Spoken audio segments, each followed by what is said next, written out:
बिस्मिल्लाहिर्रहमानिर्रहीम। अस्सलाम वालेकुम नाज़रीन, मैं अहमद फ़वाद हूँ और आप मेरा यूट्यूब चैनल देख रहे हैं। नाज़रीन, दो बड़ी अहम खबरें आज की व्लॉग में आपके साथ शेयर करूँगा। इमरान खान साहब से बड़ी एक अहम शख्सियत का टेलीफोनिक रब्ता हुआ है।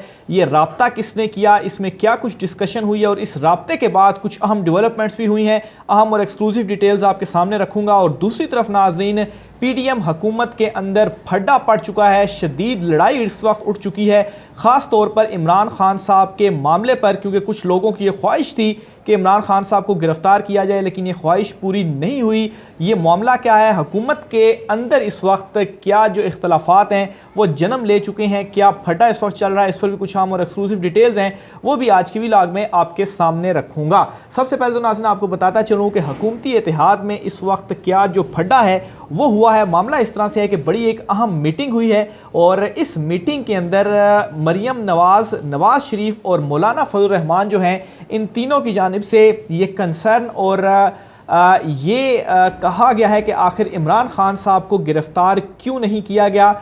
इमरान खान साहब को वो ख़ास तौर पर जो ज़मान पार्क में सर्च ऑपरेशन था, या इमरान खान साहब की गिरफ़्तारी के बाद जो सूरत हाल सारी बनी, वो मामला भी सामने आया कि नवाज़ शरीफ ने कहा कि शहबाज खान को ठोक दो, इमरजेंसी क्यों नहीं लगा रहे। तो ये सारा मामला जो था ये इस मीटिंग के अंदर रखा गया और इसी मीटिंग के अंदर पाकिस्तान तहरीक इंसाफ के ऊपर पाबंदी के हवाले से भी बातचीत हुई, लेकिन पीपल्स पार्टी इस पाबंदी की शदीद तरीन मुखालफत जो है वो कर रही है। और जो इसकी रीज़न है वो यही है कि अगर एक मरतबा ये रास्ता खुल गया तो इस रास्ते के खुलने के बाद कोई भी आएगा और ये जो पाबंदी वाला ऑप्शन है वो अपनाएगा, लेकिन हकीकत में, और फिर इसके बाद वो जो बयान था नवाज़ शरीफ का कि पीटीआई पर पाबंदी नहीं लगनी चाहिए, तो इसकी भी मैं आपको रीज़न बताता हूँ कि असल में पीटीआई पर पाबंदी लग ही नहीं सकती। और इसकी रीज़न ये है कि रेफरेंस इन्हें सुप्रीम कोर्ट ऑफ पाकिस्तान भेजना पड़ेगा और फिर सुप्रीम कोर्ट ऑफ पाकिस्तान सबूतों की रोशनी में आइन और कानून के तहत फैसला करती और फिर उसके बाद देखते कि पाकिस्तान तहरीक इंसाफ के ऊपर जो ये पाबंदी लगाने का ख्वाब था वो किस तरह से टूटता। बहरहाल मौलाना फजल रहमान इस सारी सिचुएशन के अंदर इसी मीटिंग में बहुत ज़्यादा बरहम दिखाई दिए हैं, क्योंकि इस वक्त पाँचों उंगलियां अगर किसी की, बल्कि पाँचों उंगलियां क्या दोनों हाथ अगर किसी के घी में है तो वो मौलाना फजल रहमान है और उन्हें अपना जाता हुआ इक़्तिदार नज़र आ रहा है। ना सिर्फ ये इक़्तिदार बल्कि आइंदा इंतखाबात में भी वो 0/0 होंगे। इस वजह से ही वो बहुत ज़्यादा इस वक्त पीडीएम के अंदर भी चीज़ों को प्रेशराइज और अपना जो गुस्सा है उसका इजहार कर रहे हैं, लेकिन इसका भी कोई फ़ायदा नहीं होने जा रहा। जो एक आखिरी हथकंडे इमरान खान साहब के ख़िलाफ़ इन्होंने अपनाए हैं, यानी कि शदीद तरीन किस्म का जो क्रैकडाउन पीटीआई के ख़िलाफ़ किया, इवन के इमरान खान साहब के हवाले से जो इन्होंने गिरफ़्तार किया और फिर उसके बाद जो हालात पैदा हुए, इवन के इमरान खान साहब जेल में थे और जेल में होने के बावजूद इमरान खान साहब के ऊपर 4 मुकदमात इनकी जानिब से दर्ज किए गए। तो फस्तायत की तमाम जो हदें थी वो इन्होंने क्रॉस की, लेकिन उसके बावजूद भी इमरान खान साहब को गिराने की बजाय इमरान खान साहब की पॉपुलैरिटी वोट बैंक में इस वक्त जो परसेंटेज है उसमें मज़ीद इजाफा हुआ है। और इस मीटिंग के अंदर एक दूसरे के अंदर इल्ज़ामात भी इनकी जानिब से जो बौछार थी इल्ज़ामात की वो भी की गई और एक दूसरे को भी शक की निगाह से देखा गया, क्योंकि इस सारे मामले में अगर पीडीएम के अंदर रहते हुए देखा जाए तो कोई बेनिफिशरी है तो वो पीपल्स पार्टी है, क्योंकि पीपल्स पार्टी खामोश सारे के सारे मामलात में ना सिर्फ खामोश है बल्कि इस सारे चीज़ों का जो मलबा है वो पड़ रहा है मुस्लिम लीग नून के ऊपर या मौलाना फजल रहमान के ऊपर। आपने देखा होगा जो सुप्रीम कोर्ट ऑफ पाकिस्तान के बाहर धरना भी आया था तो उसमें भी पीपल्स पार्टी मौजूद नहीं थी। पीपल्स पार्टी ने उस धरने से ना खिताब किया, ना ही उसको जो है वो उस मामले के ऊपर मुकम्मल तौर पर जो खामोशी थी वो उनकी जानिब से इख्तियार की गई। तो पीपल्स पार्टी जो है वो पीडीएम में रहते हुए उनको वो नुकसान नहीं हो रहा जो दीगर जो जमातें हैं उनको हो रहा है। तो बहरहाल ये जो एक फड्डा है वो खुल चुका है। और दूसरी तरफ नाज़रीन, आईएमएफ की जानिब से भी मौजूदा इंपोर्टेड हुकूमत पीडीएम हुकूमत के ऊपर अदम एतमाद का जो इजहार है वो किया गया है। खबर के मुताबिक आईएमएफ चाहता है कि इसे कर्ज की मद में दी गई रकम को सियासी फ़ायदे के लिए इस्तेमाल ना करने की यकीन दहानी कराई जाए। लेकिन जाहिर सी बात है जो इस वक्त सिचुएशन क्रिएट हुई है पाकिस्तान के अंदर, इंटरनेशनल प्लेयर्स जो हैं वो भी यहाँ तक के कंसर्न है और आईएमएफ कैसे कंसर्न नहीं होगा। जो इंसानी हकूक़ की जो खिलाफ वर्जियाँ हैं, खतूत लिखे जा रहे हैं, इंटरनेशनल प्रेशर भी आ रहा है, तो इस सूरत हाल में आईएमएफ की जानिब से भी इसका जो इजहार है वो कर दिया गया कि इसको सियासी फ़ायदे के लिए आप इस रकम को इस्तेमाल करेंगे तो हम आपको रकम शकम कोई नहीं दे रहे। तो बहरहाल मजीद इसकी डिटेल ये है कि IMF ने पाकिस्तान की मौजूदा इत्तेहादी हुकूमत पर अदम एतमाद का इजहार किया है, जिसे स्टाफ लेवल मुआहदे में ताखीर की वजह बताया जा रहा है। वजारत खजाना हुकाम की तरफ से बताया गया है कि IMF को लगता है कि अगर इस वक्त कर्ज की रकम जारी की गई तो हुकूमत इसे इंतखाबात के इनेकाद के लिए इस्तेमाल करेगी। वजारत खजाना की तरफ पाकिस्तान और IMF के दरमियान मुआहदे में इल्तवा की वजह मौजूदा मुल्की व बैनुल-अक़वामी सियासी सूरत हाल को भी करार दिया जा रहा है।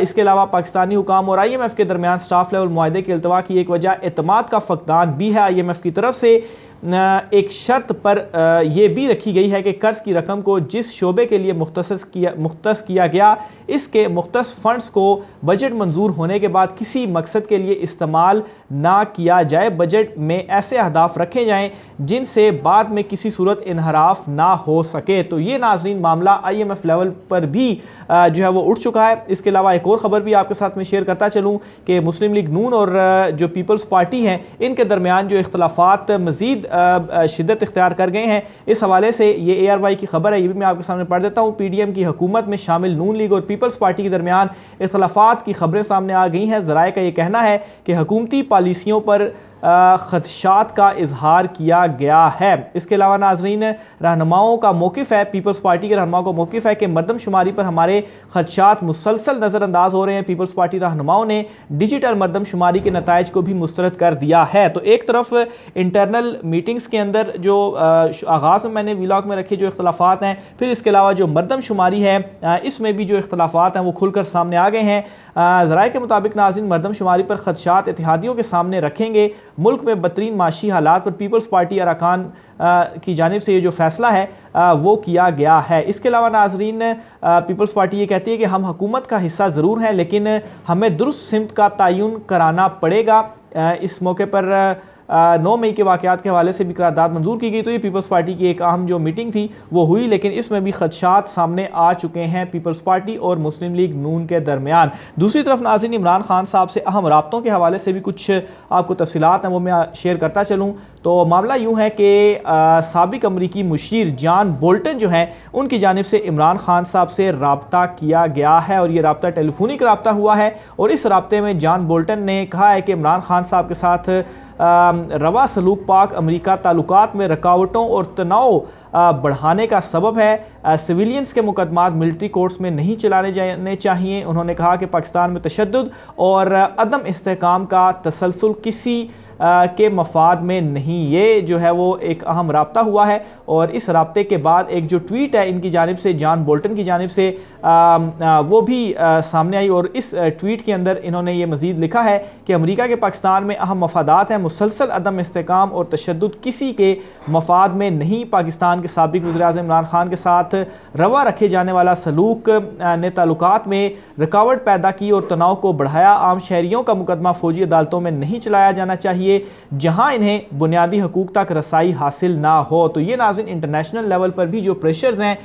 जो राब्ते हैं वो हो रहे हैं। ना सिर्फ ये बल्कि पिछले दिनों 66 अमरीकी पार्लियामेंटेरियंस जो थे उनकी जानिब से इसी तरह की एक जो लेटर था वो सामने आया और पाकिस्तान के हालात और इंसानी हकूक़ के हवाले से उसमें लिखा था। और इसी तरह का एक और लेटर अब सामने आया है और ये 16 कैनेडियन पार्लियामेंटेरियंस हैं जिन्होंने कैनेडा के जो वज़ीर-ए-आज़म हैं उनको ये लेटर लिखा है। और पाकिस्तान की में जो इस वक्त इंसानी हकूक़ से रिलेटेड जो सिचुएशन है इस पर इनकी जानिब से ये जो लेटर है वो लिखा गया है।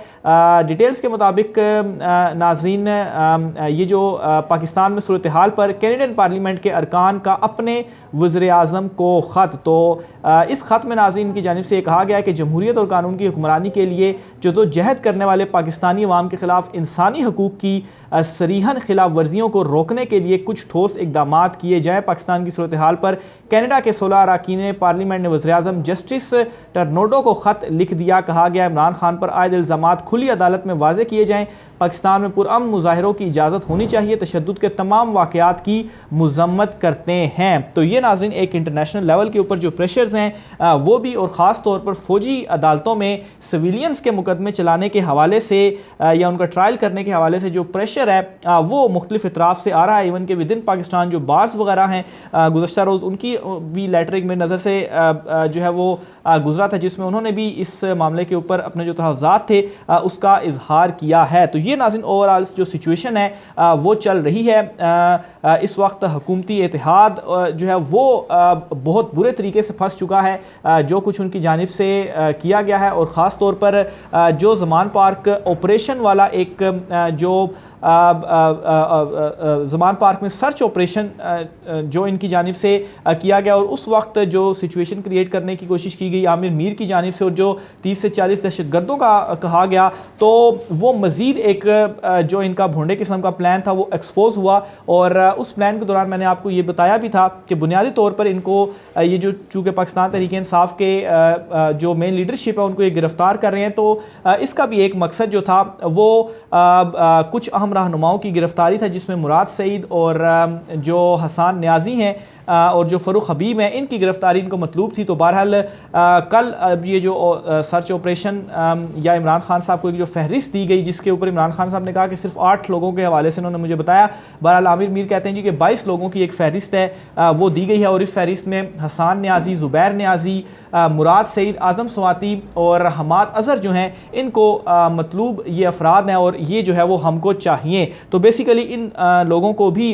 वहाँ पर ढूंढने के लिए गए थे, लेकिन वहाँ पर तो कुछ भी नहीं है, ना ही इनको कुछ मिला, और उल्टा जो है हटदर्मी इनकी देखें कि ये कहते हैं जी कि आप सारे वहाँ से बाहर निकले ज़मान पार्क से, और फिर उसके बाद हम जो सर्च ऑपरेशन है वो करेंगे, जिसके ऊपर इमरान खान साहब ने इनकार किया और कहा कि हाई कोर्ट का फैसला मौजूद है, आप अपनी पूरी सर्च ऑपरेशन की टीम लेकर आएँ, हमारी तरफ से 1-2 लोग होंगे, उनके सामने आपने जो सर्च ऑपरेशन करना है वो कर लें। लेकिन जाहिर सी बात है, इनको पता है कि अंदर कुछ है नहीं, और ख़ुद से इन्होंने अगर चीज़ें कोई बरामद करनी है तो फिर यही एक रीज़न हो सकती है कि सारे बाहर आएँ, ताकि अपनी मर्ज़ी से अंदर जो कुछ भी इन्होंने बरामद करना है वो जो है वो दूसरे के ऊपर ये डाल दें। तो बहरहाल इमरान खान साहब के लिए कुछ अहम और अच्छी खबरें थी। हालात का जो पांसा है वो आहिस्ता आहिस्ता पलट रहा है, और आइंदा आने वाले दिनों में मज़ीद जो सिचुएशन है वो इस तरह से क्लियर भी होती जाएगी। राय के इज़हार कीजिएगा। आज की व्लॉग से इतना ही, मुझे इजाज़त दीजिए। अल्लाह हाफ़िज़।